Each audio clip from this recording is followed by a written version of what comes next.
Kathy Hochul and Andrew Cuomo are facing federal charges, accused of secretly working as an unregistered agent for the Chinese government. Prosecutors say Linda Sun used her position in state government to benefit herself and others, steering pandemic-related contracts to relatives and associates. They allege she received kickbacks in form of the payments, travel, event tickets and other gifts, including specialty food items from China. During opening statements in Brooklyn Federal Court, Assistant U.S. Attorney Amanda Sharmy said Sun betrayed the state of New York for the Chinese government to enrich herself. Sun was a key figure in New York's response to COVID-19, helping procure masks, ventilators and other supplies.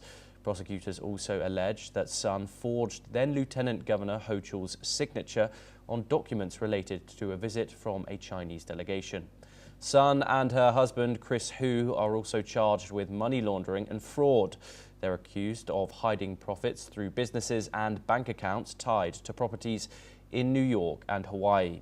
Both have pled not guilty. Their attorneys say the case lacks solid evidence and misrepresents the couple's finances and Sun's government work. Andrew joins us once again.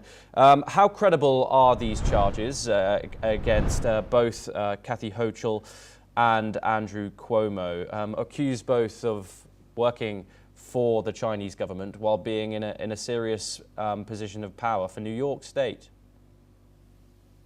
But of course, it always depends on evidence as the cases are being tried and in court. And I think that there's, no one is in a better position to comment on them than the courts themselves, and the results themselves will speak for themselves. But the reference to food items, raises a bit of suspicion as to how valid these accusations are. But be that as it may, spying is about the oldest profession in the world, dating back to centuries. I mean, name one country which does not involve in spying, including the United States. But I think that also because of this worsening relationship between China and the United States, and then there is a bipartisan consensus that China represents an existential threat. And so all this translates into a paranoia, perhaps, a China scares, which can easily be manipulated by various parties with vested interest. But I think that at the end of the day, it really depends on the evidence and for the court's verdict. As I said, I mean, you can blow up a lot of connections, even for the top aide. They have got to interact with the Chinese side, and there are sometimes even dinners and other exchanges could be easily used to point the accusing finger. So I think that at the end of the day, it really depends on the body of the evidence and to the verdict of the U.S. courts. Yeah, and of course, would you say that this is an internal matter? And of course, what would you say about the current state of espionage and the suspicion around the Chinese government in the United States at the moment? Well, of course, as I said, I mean, as the China has been perceived as an existential threat. There is a China scares, which has been lasted for quite a number of years now, reminiscent of the McCarthyan China scare back in the old days, in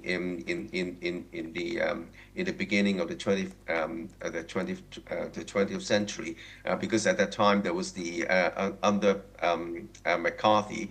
The former U.S. administration, there was the so-called Red Scare, and then there was a witch hunt in the United States targeting any person with any slightest connection with China. As the China saying goes, when you have a kind of paranoia, then every curved shadow, a shadow which is curvy, looks like a snake. So I think that this is speaks to some extent to the kind of mindset in the United States at the moment. Yes, Andrew KP Leung, thank you very much for joining us here on NewsX World. It's a pleasure to have you on the programme. We now move on, and Chinese President Xi Jinping has offered Spain's King Philippe VI a vision of cooperation with great global influence as Beijing seeks Spanish support within the European Union in exchange for greater economic security for Spain. Philippe is the first Spanish monarch to make a state visit to China in 18 years. Madrid has led the European Union in courting Beijing for fresh investment since US President Donald Trump threatened to make Spain pay twice as much unless it increases its contributions to the NATO alliance. Spain has lately sought to expand its diplomatic efforts within the EU. It unveiled a new foreign affairs program in April that called for greater collaboration with Japan and South Korea on supply chain security, as well as deeper commercial ties with China.